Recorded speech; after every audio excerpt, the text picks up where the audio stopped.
Informasi berikutnya pemirsa, Menteri Energi dan Sumber Daya Mineral (ESDM) Bahlil Lahadalia meresmikan mini LNG plant milik PT Sumber Aneka Gas atau SAG di Tuban, Jawa Timur pada Kamis 25 Juni 2026 sebagai upaya memperkuat pemanfaatan gas bumi untuk mendukung kebutuhan energi dan perekonomian nasional. Tepuk tangan yang paling meriah untuk Bapak Bahlil Lahadalia, kami persilakan. Menteri Energi dan Sumber Daya Mineral (ESDM) Bahlil Lahadalia meresmikan mini LNG plant PT Sumber Aneka Gas di Tuban, Jawa Timur untuk mendorong pemanfaatan gas bumi demi memberikan nilai tambah bagi perekonomian nasional. Peresmian fasilitas ini memiliki arti penting, tidak hanya bagi perusahaan, tetapi juga bagi upaya pemerintah dalam memperkuat ketahanan energi nasional. Sebagaimana tertuang dalam Asta Cita Presiden Republik Indonesia, yaitu pembangunan nasional, mewujudkan kemandirian bangsa, melalui penguatan ketahanan energi, ketahanan pangan, dan hilirisasi industri berbasis sumber daya alam. Selamat kami ucapkan dengan ini LNG plant PT Sumber Aneka Gas telah resmi diresmikan. Boleh kita beri tepuk tangan yang paling meriah. Dalam konteks ini, pembangunan infrastruktur gas bumi seperti mini LNG plant ini merupakan langkah nyata untuk memperkuat ketersediaan energi nasional, meningkatkan akses energi yang lebih bersih, serta memperluas pemanfaatan gas bumi sebagai energi transisi menuju sistem energi yang lebih efisien dan berkelanjutan.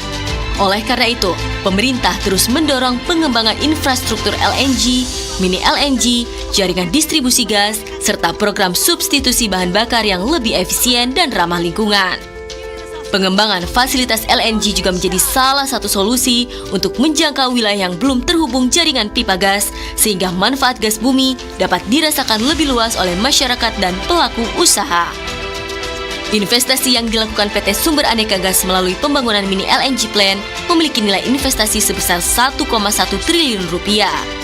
Investasi ini tidak hanya menghasilkan infrastruktur energi yang strategis, tetapi juga memberikan dampak ekonomi nyata melalui penyerapan lebih dari 330 tenaga kerja, serta mendorong tumbuhnya aktivitas ekonomi di wilayah sekitar. Itu kurang lebih sekitar 80-90 triliun terhadap LPG. Nah, angka-angka ini menunjukkan bahwa begitu besar ketergantungan kita kepada impor khususnya di sektor LPG. Nah, atas dasar itu saya tadi tanya kepada Pak Dirut, Pak Dirut ini marketnya kemana? Ternyata kepada industri. Nah, ini sangat membantu industri dalam rangka memberikan kepastian terhadap bahan baku. Saya juga mengapresiasi apa yang dilakukan oleh SKK Migas dengan Pertamina untuk sumur-sumur rakyat. Tolong itu dipercepat, karena sumur rakyat ini juga di samping meningkatkan lifting sekaligus pemberdayaan. Nah, tolong cek apa masalahnya Pak Joko. Pertamina ada masalah nggak kira-kira itu? Tadi saya dapat laporan dari Pak Bupati, saya minta untuk ini didorong cepat. Supaya apa? Fasilitas ini diharapkan dapat meningkatkan pemanfaatan gas bumi domestik, memperkuat keandalan pasokan energi bagi sektor industri dan pembangkitan, mengurangi bahan bakar yang lebih mahal dan beremisi lebih tinggi, serta meningkatkan daya saing ekonomi nasional. Pemerintah meyakini bahwa keberhasilan pembangunan sektor energi tidak dapat dilakukan oleh pemerintah semata. Diperlukan kolaborasi yang kuat antara pemerintah, dunia usaha, lembaga keuangan, dan masyarakat.